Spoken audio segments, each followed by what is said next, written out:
ఒక చిన్న గ్రామం, సాధారణ జీవితం.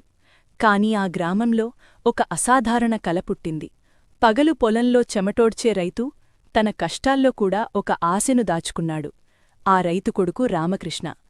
పేదరికం మధ్యలో కూడా పెద్ద కలలతో చదువుకుంటున్నాడు. కాలేజీలో చాలామంది నవ్వారు. నీవల్ల ఏమవుతుంది అని ఎగతాళి చేశారు. కాని రామకృష్ణ మౌనమెంచుకున్నాడు. ఎందుకంటే అతని లక్ష్యం వాళ్ల మాటలకంటే పెద్దది. అతని వెనుత నిలబడ్డాడు ఒక తండ్రి. మాటలతో కాదు, నమ్మకంతో. ఒకరోజు గ్రామసభ ఏర్పాటయ్యింది. అందరూ కూడగట్టారు.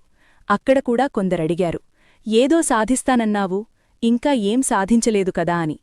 ఆ సమయంలో అకస్మాత్తుగా ఒక పోలీస్ జీప్ గ్రామంలోకి వచ్చింది. అందరూ ఆశ్చర్యంగా తిరిగి చూశారు. ఒక పోలీస్ అధికారి గంభీరంగా అడిగాడు, ఇక్కడ రామకృష్ణ ఎవరు అని. కొంతమంది చూపిస్తూ, ఇతనే సార్ అన్నారు. అందరి చూపులు ఒక్కసారిగా అతనిపై నిలిచిపోయాయి. అధికారి గౌరవంగా సెల్యూట్ చేసి ప్రకటించాడు, ఇతనే మీ కొత్త జిల్లా కలెక్టర్. ఒక్కసారిగా గ్రామం మొత్తం షాకయ్యింది. కాసేపటికి అదే గ్రామం గర్వంతో చప్పట్లు కొట్టింది. రామకృష్ణ మైక్ దగ్గరకు వచ్చి వినయంగా చెప్పాడు, నేను సాధించిన ప్రతి విజయం నా తండ్రి చెమట ఫలితం. ఒక రైతు కొడుకు, ఇప్పుడు జిల్లా కలెక్టర్. ఎవరైనా చిన్న గ్రామంలో పుట్టచ్చు. కాని కలలు పెద్దవైతే గమ్యం కూడా పెద్దదే.